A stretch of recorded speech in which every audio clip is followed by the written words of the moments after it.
Hello bass family, welcome to Everything Bass. Now today we're starting a new series that's going to be the next evolution of the Fundamentals of Slap series.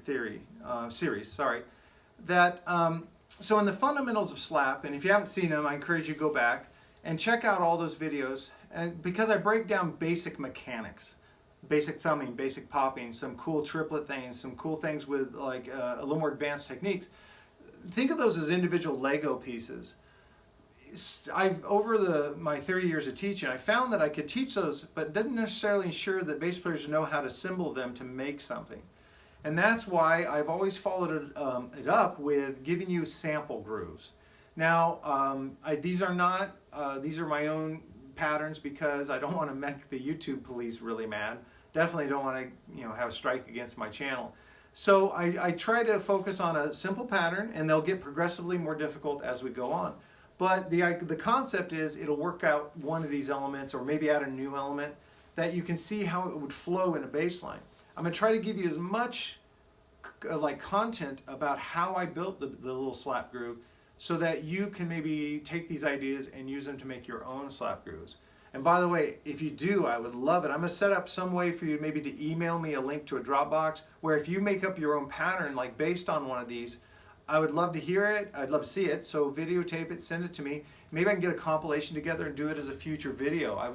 Nothing would make me happier. Again, I want this to be a bass collective of ideas, a network of people sharing. And I look forward to learning from you guys as much as hopefully you're learning from me. So let's get into Slap Groove 1.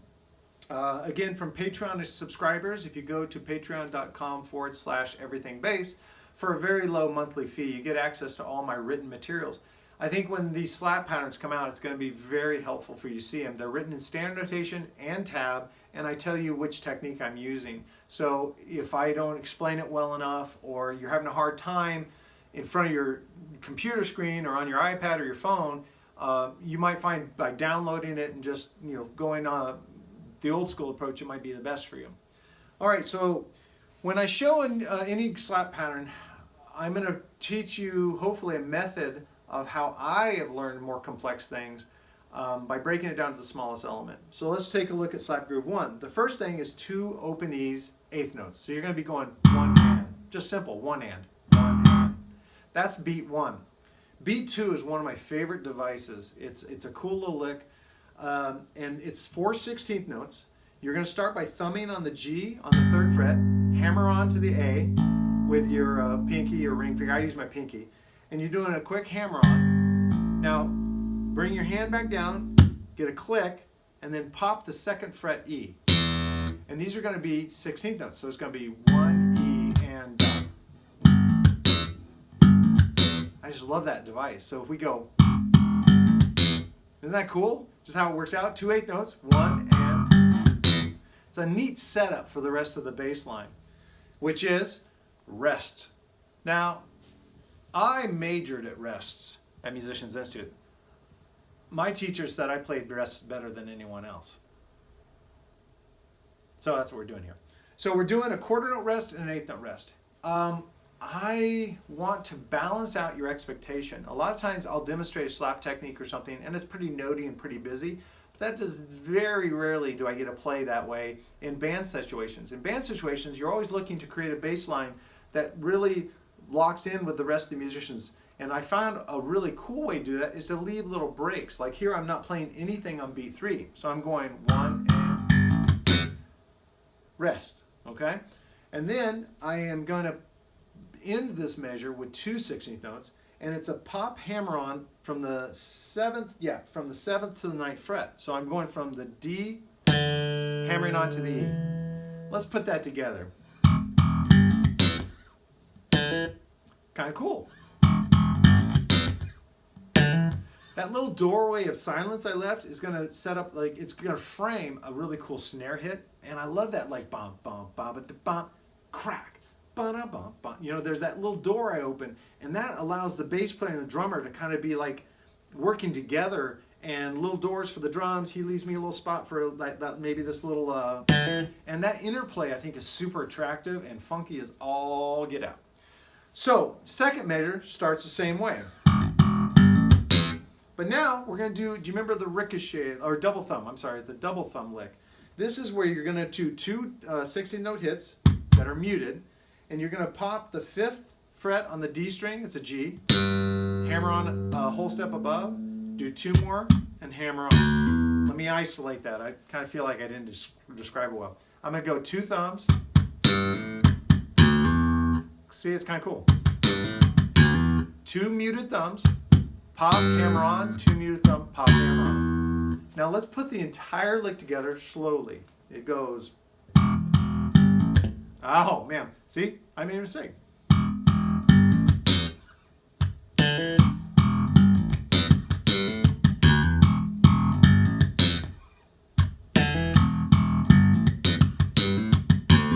That's the line.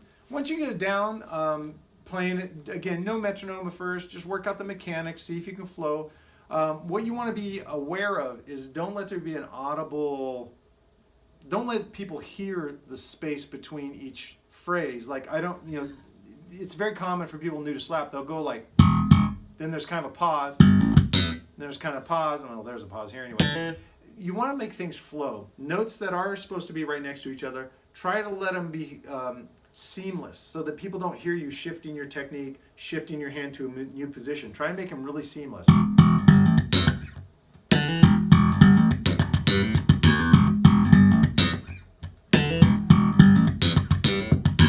Kind of cool. So that is slap groove number 1. And I'm going to do as many of these as I can. I would love, ideally, to do one every weekend, and that's my goal. So they'll get more difficult, more complex. Sometimes the thing that'll be hard about them is what you don't do, like big spaces, hitting these offbeats at the right time. That could really get you like really centered into the downbeat, even though you're not playing the downbeat. It's kind of cool. So today I'm introducing a very different encore item to you, and let me set it up by talking about one of the ways I created a unique identity for myself. And got to know most of you was through my series of articles I wrote for Bass Player magazine in the early 90s. And it was a series called Creative Explorations. Now, why that came about, and thank you to Jim Roberts, the original editor. What a great guy. We had a conversation. He asked me to send him some samples of how I would take because I had written a book that I self-published that was by the same name, Creative Explorations. And it was about how to break through any ruts you're in creatively. When you feel like you're playing the same thing over and over again, how do you break through that and discover new ways to express yourself? And it was pretty avant-garde, pretty wild. I suggested some crazy things. Well, how I started in that is because I felt the lack in my own playing. I had dried up musically. I was in a band where I was responsible to write songs, and I was stuck. So I started researching it. And back then we didn't have the internet. Yeah, I'm that old. But I went to a local music store in Los Angeles, and I found this book, which is still available, called Musicians in Tune. And Jenny Boyd, Dr. Jenny Boyd, interviewed 75 contemporary musicians at the time and asked them questions about creative process. And I loved this book so much. And I'm actually planning on rereading it because it's been many years since I read it the first time. But it kind of was the first domino that got me to think about the creative process and how to like jumpstart if you feel like you're less creative. And that was all it took. Then I started coming up with ideas like imitating animal sounds, doing things called spontaneous sound tracking. Those of you who are familiar with the articles, you remember those concepts. If you want to kind of go through the same process, and maybe it's also a very fun read. It's really not that big of a book, but it took me a couple of weeks to read it. And but I really strongly suggest it. It's actually really cheap. I looked on Amazon.com just to see if it was out of print, and I saw that there were people selling like used copies for just a couple bucks. So it'd be very easy for you to get. And I also want to piggyback on this, that part of my, I'm always trying to make the monthly subscription through Patreon more valuable. As I mentioned earlier, if you're a Patreon subscriber and you pay the monthly fee, you can download all the support materials for every video I do. But that's not good enough. I want to do more. So I am going to actually recreate my book break it into chapters and put them up individually as exercises to my Patreon subscribers. And I'm updating them because I reread my book a while back and I still mention things like cassette recorders. So I'm updating them because now with apps, there's so much more you can do. And over the years, I've come up with new concepts, new exercises that help kind of bring out new ideas. So if that's something that you think you'd be interested in, keep an eye on the Patreon account. It's patreon.com/everythingbase. And for right now, it's currently $8 a month. You will be able to get access to all those updated concepts for developing your creativity. When I talk to players who used to study with me and are no longer playing bass, a lot of times they're talking about, oh, I just felt really stagnant. I felt like I hit a plateau and I wasn't going any farther and things like that. And I get it. I sympathize with it. But I think these exercises will help. And I think a wide variety of lessons like this will help maybe make sure you don't get stuck on a plateau. Because the bass should never be boring if you're always learning something new. All right. Well, there you have it. So we got slap groove number 1. Look for more of these to come. I'm very excited to do them for you. I find it really cool. It helps my creativity to write these original grooves that are, have a goal, accomplish a goal, and hopefully are fun to play. And then check out Musicians in Tune. What a great book to just work through. Some amazing. She was able to interview Vernon Reid, Randy Newman, B.B. King, Bonnie Raitt, Roseanne Cash, Eric Clapton, Phil Collins, all about the creative process. What a great resource. All right, there you have it, guys. Thank you so much for coming by and checking this video out. Please, if you did enjoy the video, it means a lot to me. I mean, it just makes me so happy when I see the likes climb, see more comments come down. Subscribe to the channel. Just hit the subscribe button. And that's separate from the Patreon. That's just making sure that you get notified every time I post something. It's a free subscription to the YouTube channel. And then, of course, hit the bell icon. And so you'll be notified every time I upload. Hopefully you guys will see about 8 to 10 videos every weekend. And you'll be notified when they come up so you can work them into your practice routine.